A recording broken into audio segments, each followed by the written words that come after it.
Bonjour, c'est le 5e rendez-vous de notre émission L'Écho à contre-courant, organisée conjointement par le collectif des économistes atterrés par Mediapart. Et pour cette nouvelle émission, nous avons décidé de faire un zoom sur les 35 heures. Pourquoi les 35 heures? Bien, parce qu'évidemment, c'était en d'autres temps la grande réforme emblématique de la gauche, les années Jospin. Et puis, avec 16 ans de recul, le débat s'est totalement inversé. Donc la droite, tout courant confondu, demande la remise en cause définitive des 35 heures. Et puis à gauche, on sent une gêne ou même une hostilité franche contre les 35 heures. Et donc, pour mener ce débat, pour faire une sorte... on s'est dit qu'il était peut-être utile de faire une sorte d'audit précis pour voir à la fois quel est le bilan des 35 heures et voir est-ce que dans le débat public, cette réforme doit rester en débat. Alors pour en débattre, il y a donc avec moi deux atterrés, deux économistes atterrés. D'abord Anne Hédou, qui est chercheuse au Centre d'études sur l'emploi et le travail et maître de conférence à l'Université de Rennes. Bonjour. Anne.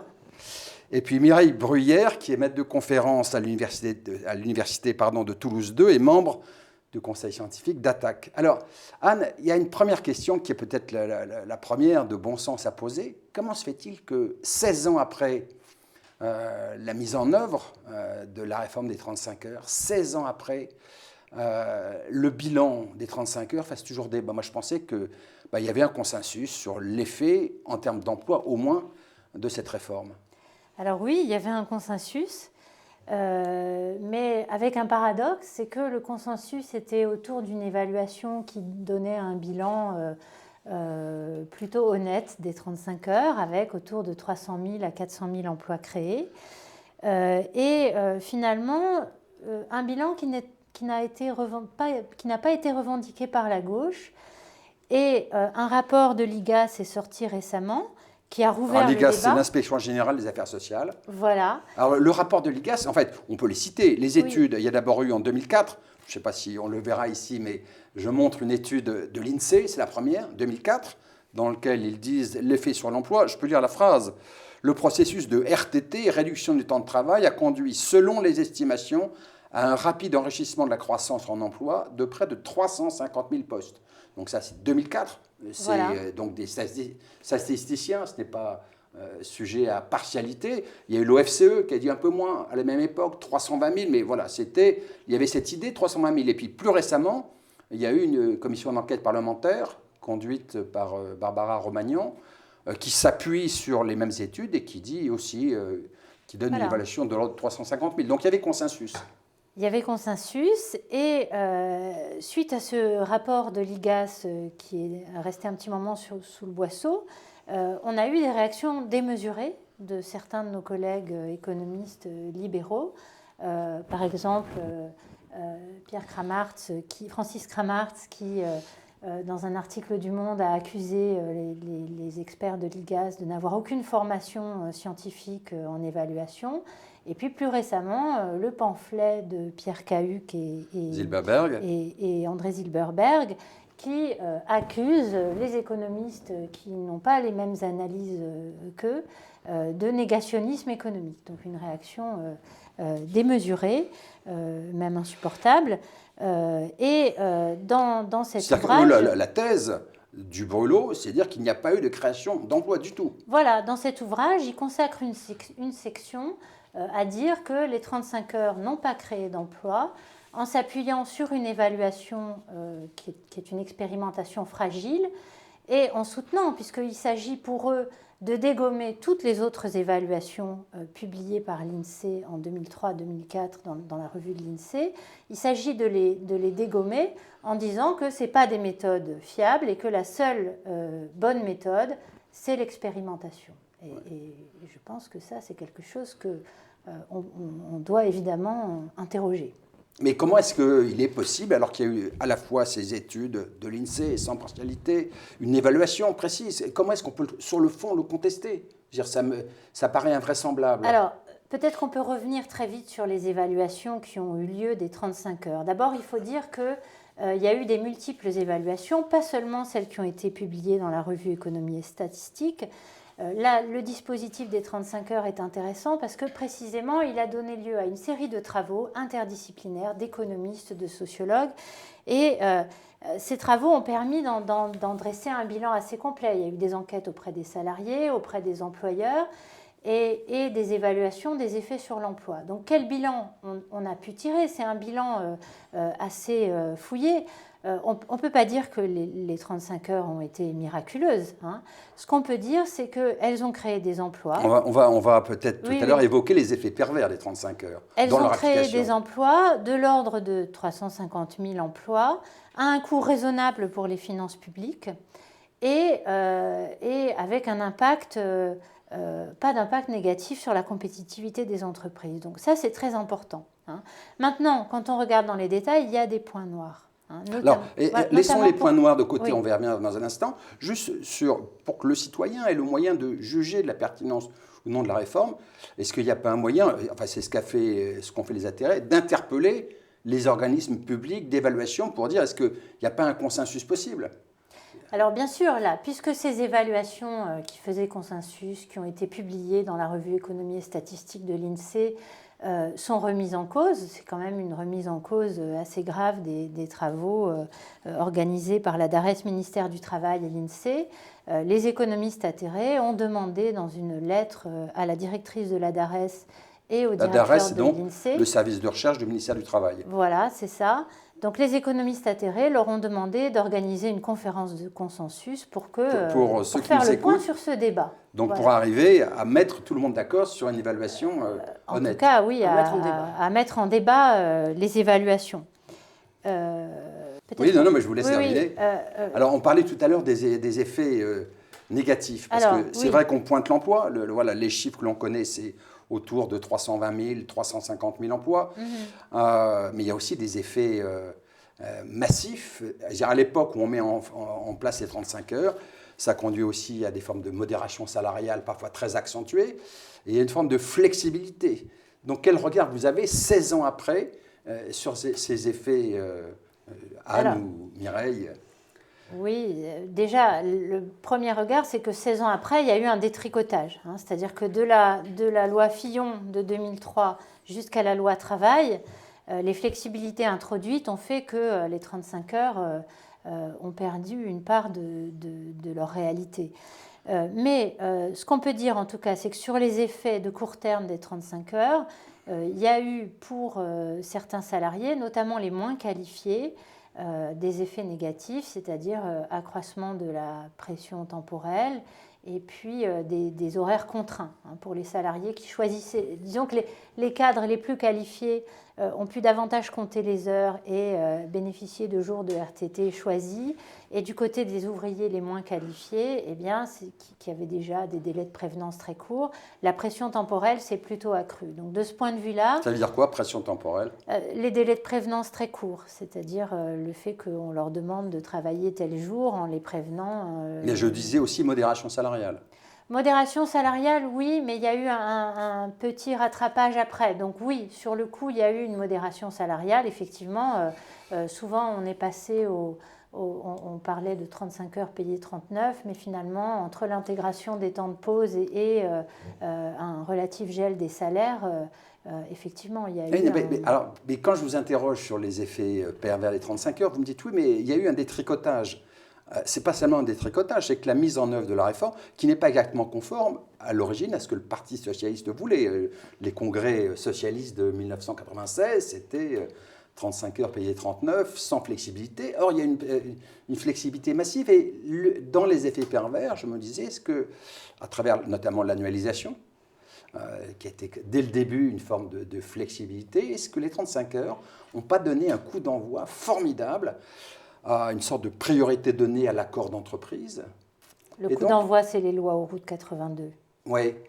Mais donc, il y a une sorte de continuum, non? Oui, oui, bien sûr. Parce que ça renvoie à la question, est-ce qu'il faut continuer à défendre les 35 heures ou parce que c'est vrai qu'on est passé, non, c'est le débat de l'actualité, sur l'inversion de la hiérarchie des normes. Le cœur du débat, c'est l'entreprise. Et donc, est-ce que les 35 heures n'ont pas, dans la forme où ils ont été appliqués, contribué à l'éclatement du dialogue social et à la précarisation généralisée. C'est vrai qu'il faut poser la question de la réduction de temps de travail dans un cadre plus global. En fait, on voit bien dans l'expérience des 35 heures que une des causes du fait que ça soit une réussite en demi-teinte, c'est justement qu'on a laissé négocier au plus près des entreprises les modes de passage aux 35 heures, et donc on a laissé rentrer par la fenêtre, je dirais, la flexibilité et le fait qu'effectivement ça n'ait pas créé autant d'emplois, c'est parce qu'on a les entreprises se sont réorganisées de manière à finalement récupérer la hausse du coût du travail qui aurait dû arriver par une augmentation de la productivité. Donc une intensification ou, comme disait Anne, le fait que les délais sont de plus en plus courts. Ce que je veux dire en disant ça, c'est qu'en fait, la réduction de temps de travail, elle ne peut pas être une réforme, en tout cas une politique pensée seule. Pour qu'elle soit réussie, il faut qu'elle soit pensée comme une des moyens d'une nouvelle répartition de la valeur ajoutée. Sinon, effectivement, les conditions de la réduction de temps de travail risquent d'être défavorables pour une partie des salariés. Parce que donc, ça a été récupéré. Voilà. Il y a une application CAC 40 de la réforme des 35 heures. Les grands groupes du CAC 40 n'ont pas été gênés par la réforme. Non, absolument pas. Justement, c'est ça les conditions de la réussite. Je pense qu'il faut vraiment que ce débat qui peut s'ouvrir peut-être à l'avenir sur la réduction de temps de travail soit conduit comme étant une réforme qui va porter aussi une nouvelle répartition de la richesse. C'est-à-dire que si on réduit le temps de travail... Parce que dans les classes modestes ou populaires, il y a parfois une impopularité forte des 35 heures à cause de la modération salariale, à cause de la flexibilité. Donc, il faut garantir... commencé avant. Oui. Les 35 heures ont pu accélérer, mais la modération salariale et la flexibilité ne datent pas des 35 heures. C'est certain, mais moi j'ai des souvenirs des propos de Martine Aubry de l'époque, du gouvernement. Puis c'est vrai que ça commence dès le début des années 90 sur la désindexation des salaires sur les prix. Donc la modération salariale est au cœur des politiques gauche-droite confondues. Absolument. C'est pour ça qu'une réduction qui serait réussie, c'est une réduction qui se ferait sans modération salariale et évidemment en essayant de contenir la hausse de la productivité. C'est-à-dire que la réorganisation du travail à l'intérieur des entreprises ne doit pas amener à une hausse de la productivité qui amoindrirait l'effet des 35 heures. Les cris d'orfraie de la droite et des milieux patronaux, mais vous allez mettre en cause la compétitivité des entreprises. Alors on y vient à la compétitivité, effectivement. La condition du financement d'une nouvelle baisse, puisque les 35 heures sont derrière nous, d'une nouvelle baisse de la durée du travail, ça serait effectivement que cette nouvelle répartition de la valeur ajoutée viendrait toucher effectivement à la part qui est distribuée en dividendes. On pourrait donc financer une partie sans augmenter, sans toucher à la compétitivité des entreprises, en répartissant de manière différente la valeur ajoutée à l'intérieur des entreprises, donc évidemment moins de dividendes pour pouvoir embaucher plus de gens en laissant les salaires mensuels, donc sans baisse des salaires mensuels. Et deuxième chose importante, c'est qu'on pourrait aussi conditionner la réduction de temps de travail par la création d'emplois, et s'il y a vraiment une création d'emplois, en baissant les cotisations sociales, puisque ça pourrait s'autofinancer. C'est-à-dire que... Parce que, oui, juste qu'on nous comprenne bien, dans l'évaluation qu'on fait, des années 2000-2002, il y a l'effet direct création d'emplois, il y a l'effet aussi qui est lié aux baisses de cotisations. C'est ça. Donc on pourrait avoir... Les deux sont liés. Voilà. Oui. S'il y a vraiment création d'emplois, on peut imaginer qu'effectivement, ces nouvelles créations d'emplois vont permettre de baisser les cotisations sociales des entreprises qui jouent vraiment le jeu, et donc d'avoir aussi un canal de financement par ces baisses des cotisations sociales conditionnées à la création d'emplois. Si je vous comprends bien, il n'y a pas de bonne application des 35 heures sans une modification de l'horlogerie interne du capitalisme financiarisé. Absolument. Actuel. C'est pour ça que c'est avant tout une question politique. Au-delà de la question économique, des 35 heures, de sa capacité à créer ou pas des emplois, on voit bien que la réduction de temps de travail touche le cœur du capitalisme, c'est-à-dire la répartition de la valeur ajoutée entre capital et travail. Une réduction du temps de travail réussie, c'est une réduction qui vient toucher cette répartition primaire entre capital et travail, et donc effectivement augmenter la part qui va au travail. Donc il y a les 35 heures, il peut y avoir des 35 heures de droite, même si la droite n'en veut pas, et des 35 heures de gauche. Mais ça veut dire, si on veut que la réforme des 35 heures aboutisse, qu'elle survive, ou qu'elle prenne même des couleurs nouvelles, il faut avoir une vision beaucoup plus radicale du bouleversement de ce capitalisme. Parce que seule la réduction, une nouvelle réforme de réduction de temps de travail seule, pensée seule, comme politique de l'emploi uniquement. Ou même dire 32 heures, voilà, mais ne réglera simplement, rien. Je dirais, cantonné à un problème de réduction du chômage, en laissant en l'état ce qui se passe dans les entreprises, la possibilité, par exemple, pour les représentants des salariés ou les salariés de vérifier que la réduction de temps de travail se fait en créant des emplois. Sans penser ça, on risque de conduire à un nouvel demi-échec de la réduction de temps de travail nouvelle, et même peut-être pire, parce que les conditions, je veux dire, le rapport de force dans les entreprises sont quand même encore plus défavorables qu'avant. Donc, on ne peut pas la penser comme une simple politique de l'emploi. Il faut que ce soit vraiment une politique économique de nouvelle répartition de la richesse, et je pense qu'il faut qu'elle soit accompagnée par de nouveaux pouvoirs pour les salariés dans les entreprises, de vérifier la bonne application de cette nouvelle réduction, c'est-à-dire de vérifier, par exemple, qu'il y a vraiment une création d'emplois. On touche au cœur de ce capitalisme, mais aussi au cœur du pouvoir dans les entreprises. La démocratie sociale. Absolument. On peut pas les délier. On voit bien que si on le délie, on risque d'arriver à un échec, et même un échec plus important que c'était le cas en 98-2000. Et c'est pour ça, Anne, que... Moi, je ne dirais pas que c'était un échec. Ah bon? C'est-à-dire que... demi-teinte. Oui, je pense quand même... Même au sein des intérêts, il y a... Non, alors c'est pas... Peut-être pas à peu près débat. d'accord quand même, mais je pense que effectivement, les 35 heures n'ont pas été l'occasion de repenser vraiment l'organisation de la production et des prises de décision dans les entreprises. Mais le bilan, si on compare les 35 heures, le bilan des 35 heures au bilan de toutes les mesures d'allègement de cotisations sèches, comme le pacte de responsabilité. Oui, et encore plus si on oppose 35 heures d'un côté versus heures sup de l'autre. Voilà, donc on a quand même un bilan honnête des 35 heures que la gauche aurait pu revendiquer et on a du mal à comprendre qu'il y ait encore un débat sur le fait que ça ait pu créer des emplois ou pas. Oui. Mais ce que vous dites, Mireille, sur une bonne application des 35 heures ou une réhabilitation des 35 heures exigerait de repenser le partage de la valeur ajoutée, ça permet de comprendre aussi l'hostilité qu'il y a, notamment au sein des hiérarques socialistes, pour beaucoup d'entre eux, y compris d'autres courants de la gauche, non ? Oui, effectivement, je pense que ça touche au cœur.